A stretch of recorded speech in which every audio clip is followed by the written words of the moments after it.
Welcome back to The Explainer. Okay, today we're diving into what is honestly one of the most fascinating sci-fi concepts I think I've ever come across. So let's just jump right in. Picture this, a massive metal generation ship, the Endeavour, practically a floating womb, cruising through the absolute void of deep space for 8 centuries. We're talking 22 generations of people being born, living out their entire lives, and dying inside this metal shell.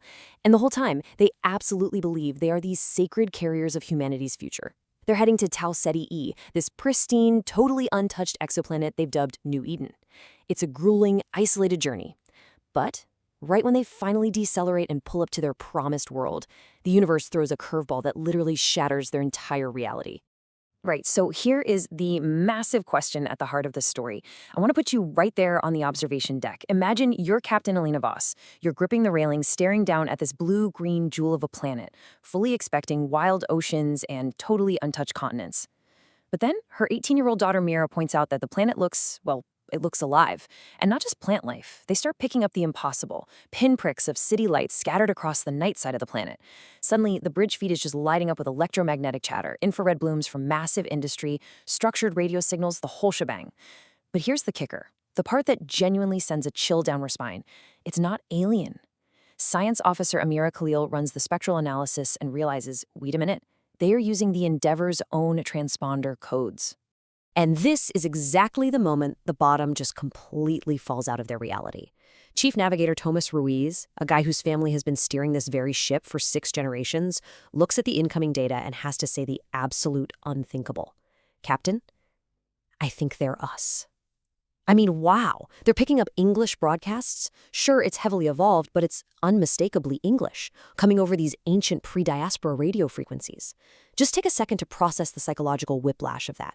You've traveled for 800 years, suffered through absolute isolation, to be the very first humans on a new world, only to realize somebody already beat you to it.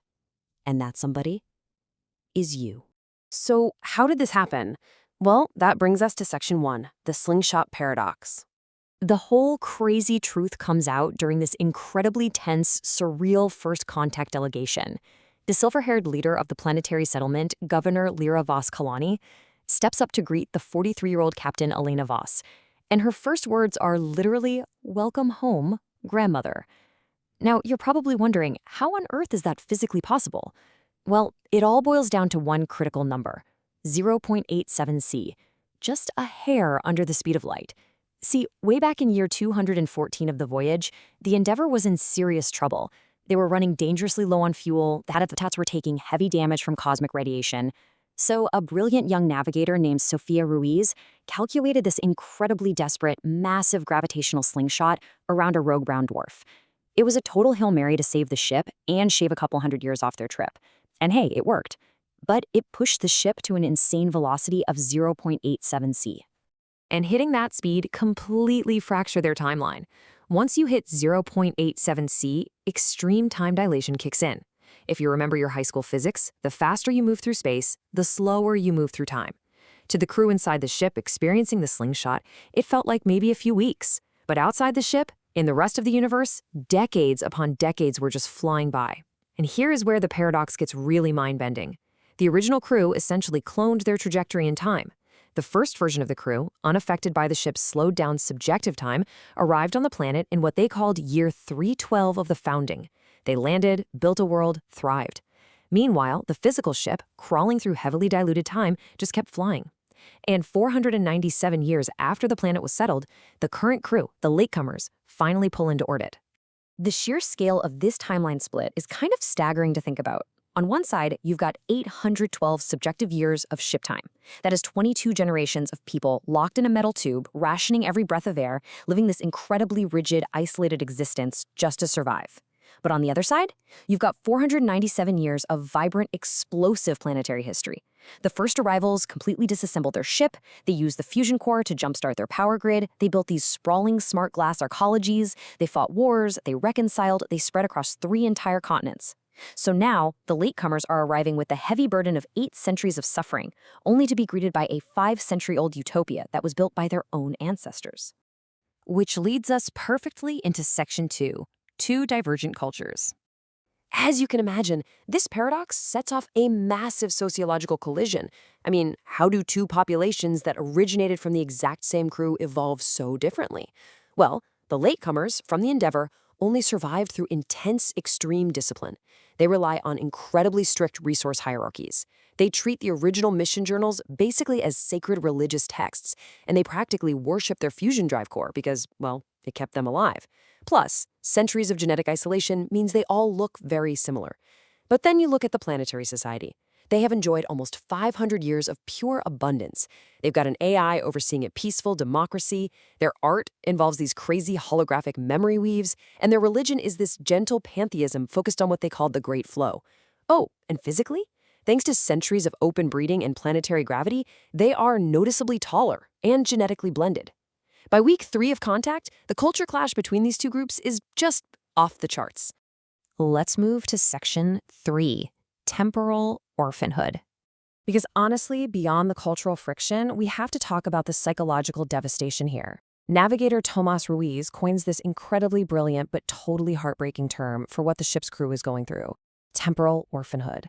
It is the deep, profound grief of realizing that your lifelong sacrifices, literally generations of your family's suffering, were completely redundant. You were suffering for a future that had already happened without you. The big takeaway here is that relativity isn't just some abstract math equation on a chalkboard. In this scenario, the laws of physics literally invalidated the crew's entire core identity. To really put this into perspective, let's look at Captain Elena Voss. Just 2 years before the ship finally arrived, Elena's mother passed away. Her dying wish, her one dream, was for Elena to just walk on real grass and tell her what it felt like. But when Elena gets down to the planet, she realizes she can't even honor that memory the way she wanted to. Why? Because the planet's grass belongs to a society that already mourned her mother centuries ago. To the people on the planet, Elena's mother is literally an ancient historical figure from a textbook. But to Elena, her mother's death is this fresh, agonizing, open wound. They've suddenly become footnotes in their own history, and that is just a brutal reality to face. This massive emotional disconnect is perfectly captured between two characters: Mira, the young latecomer, and Kale, this planetary engineer she ends up falling for. Mira is just shattered. She's incredibly angry. She cries out, "We kept the journals. We sang the songs. We thought we were the first." She feels completely cheated by the universe.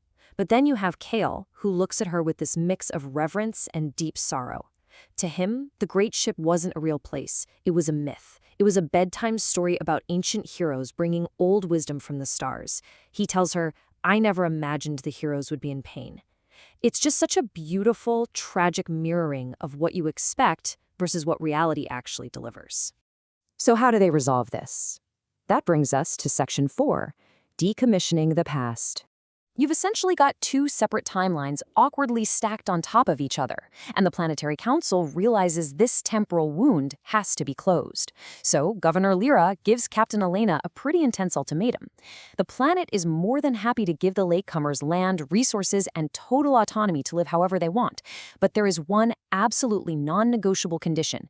The Endeavour has to be peacefully decommissioned. It cannot just stay up there in orbit. It's an ancient, degrading system, but more than that, it's a giant hovering ghost of their past. Well, predictably, the ship's crew absolutely loses it. The ship's forums explode into these vicious debates. Do they surrender and become living museum exhibits? Or do they fire up the engines, leave, and fly forever, just looking for another empty world to preserve their pride?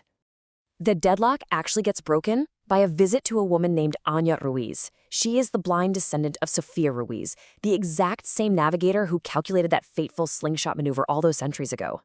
Anya explains to Captain Elena that her ancestor died carrying the massive crushing guilt of dooming the crew.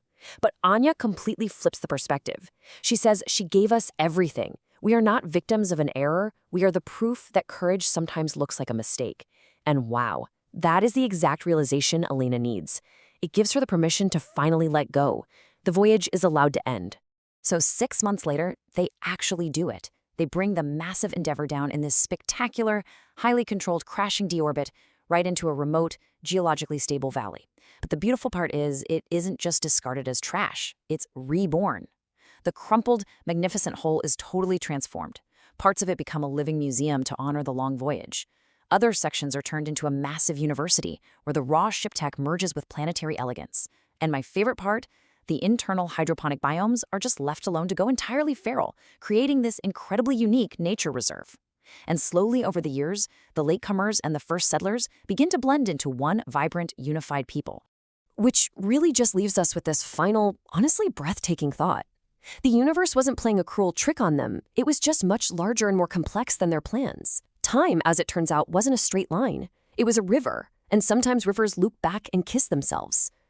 The Endeavor didn't arrive late, and it didn't arrive early. It arrived exactly when it was meant to, twice.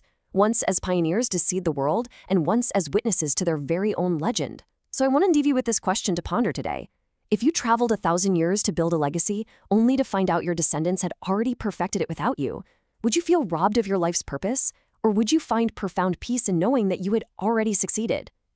Thank you so much for joining me on this explainer. Keep learning, keep questioning, and I will catch you on the next one.